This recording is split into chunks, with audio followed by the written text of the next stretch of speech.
Bueno, este ya es el video número 9 de esta serie que estamos haciendo sobre los testamentos de la Biblia. Es de conocimiento general de la mayoría de las personas de que en la Biblia se mencionan dos testamentos, que son el Antiguo Testamento y el Nuevo Testamento. La mayoría de las personas, así sean no creyentes, entienden eso de lo que existe en las Biblias. Ya existen personas que no son cristianas, como por ejemplo los mismos judíos o los musulmanes, donde se presenta un rechazo, por ejemplo, para el Nuevo Testamento. Y entonces, pero por lo general, la mayor parte de las personas acepta que nuestras Biblias están divididas en Antiguo y Nuevo Testamento. O sea que es una división con la que la mayoría damos por sentada, es decir, por aceptada. Las Biblias se dividen en dos partes. Lo que yo estaba tratando de establecer a la luz de las Escrituras en estos videos es que realmente hay que colocar la división de estas dos partes en que se divide la Biblia en el punto exacto, ya que colocar estas divisiones donde no deben estar puede llevar a confusión en la interpretación de la Biblia y a hacer observaciones incorrectas que no corresponden al mensaje que Dios nos da.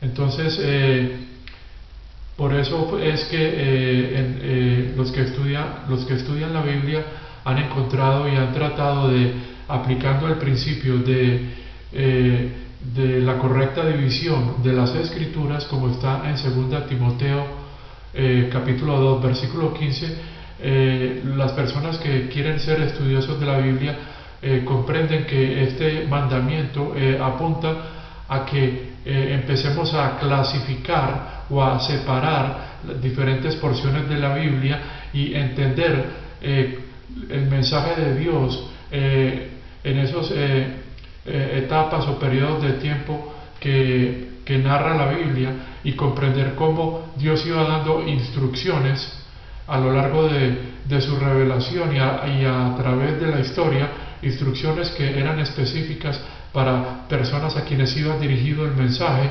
y que iban variando de acuerdo a la progresión del tiempo y de su revelación que estaba dando al ser humano.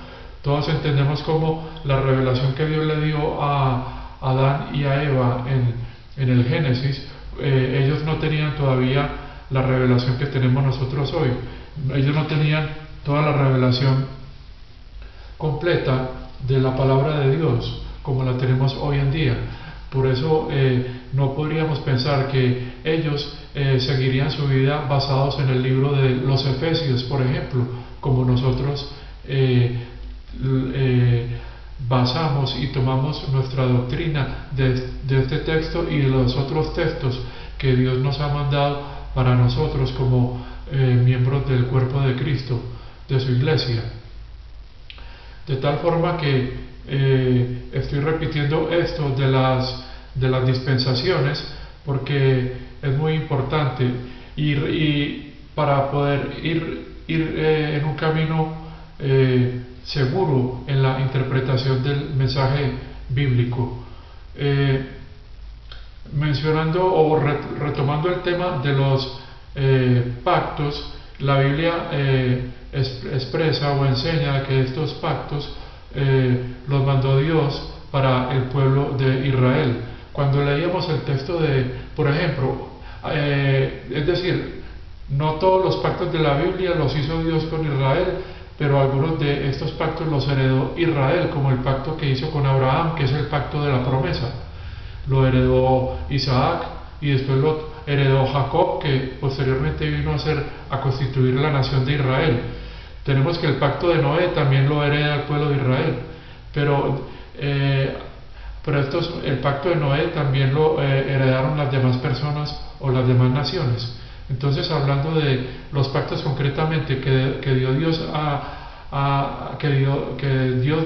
a Israel, no los dio a las demás naciones. Y estos dos pactos son justamente el antiguo y el nuevo pacto, que en la palabra de Dios vemos que fueron dados, y en la revelación dice, como leímos en el texto de Jeremías capítulo 31,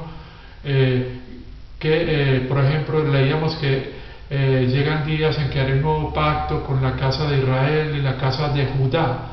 Son textos que nos permiten entender cómo estos pactos, como el Antiguo Testamento que hizo en Éxodo y el Nuevo Testamento que está prometido desde el libro de Jeremías, Dios los dirigió o los envió o los programó para el pueblo de Israel. Hay un texto muy diciente en la carta a los Romanos, en el capítulo 9, verso 4, que quisiera leer, que al menos sea ese un texto que se lea en este video, ya que los videos el tiempo es muy corto. Dice en el libro de Romanos, en el capítulo 9,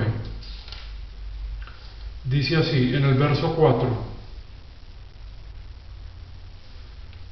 el pueblo de Israel, bueno, esto venía, retomando el contexto, tomemos el 3, porque desearía que yo mismo fuera maldecido y cortado de Cristo por causa de mis hermanos, los de mi propia raza. Aquí está Pablo expresando su tristeza de que él quisiera que así fuera que él quedara excluido de la salvación.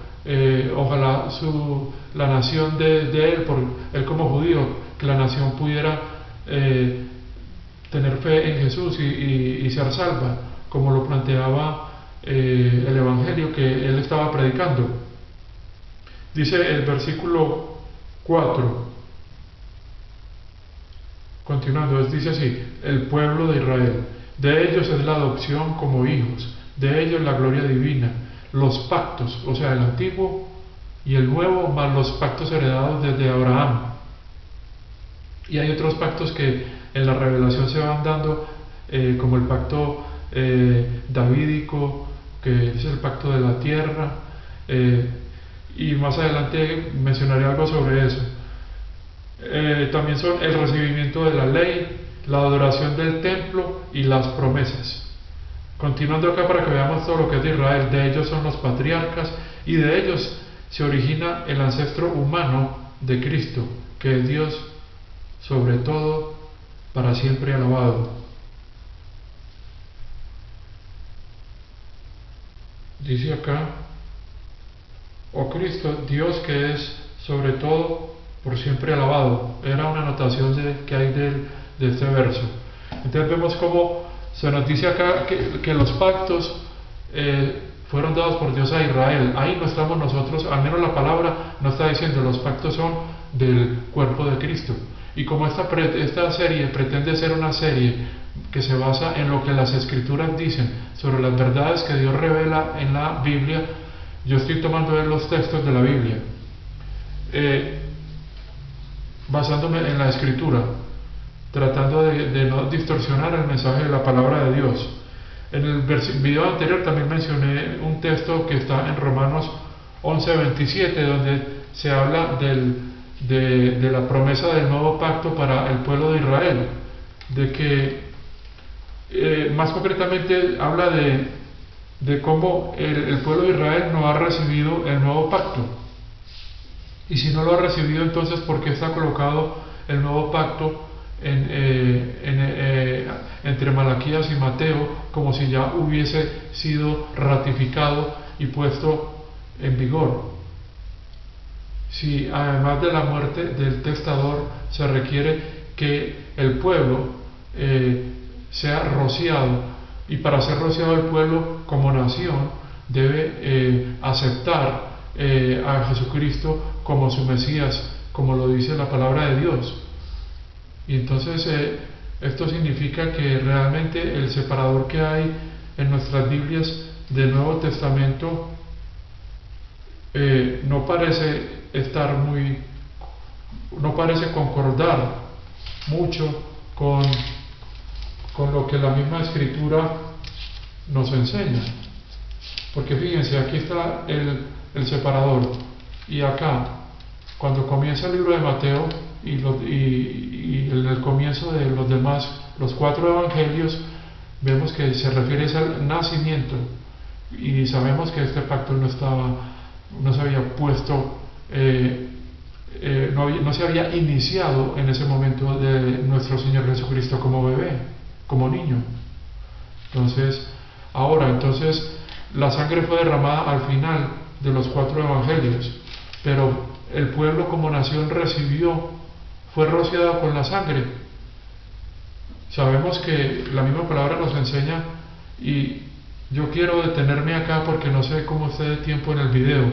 Quería leer, al menos voy a leer rápidamente el texto de Romanos en el capítulo 11 para retomar en el próximo video, dejar algo que sea palabra de Dios y no solamente mi razonamiento. Leamos el 11:27. Y retomemos el contexto. Siempre es bueno cuando leemos la palabra de Dios ver el contexto. Aquí incluso hay algo que dice, y todo Israel será salvo. Si se hubiese comenzado el nuevo pacto antes de Mateo, ya todo Israel sería salvo. Y vemos que en la práctica la mayoría de los judíos no aceptan o reconocen que Jesús sea el Mesías. Entonces retomemos el concepto.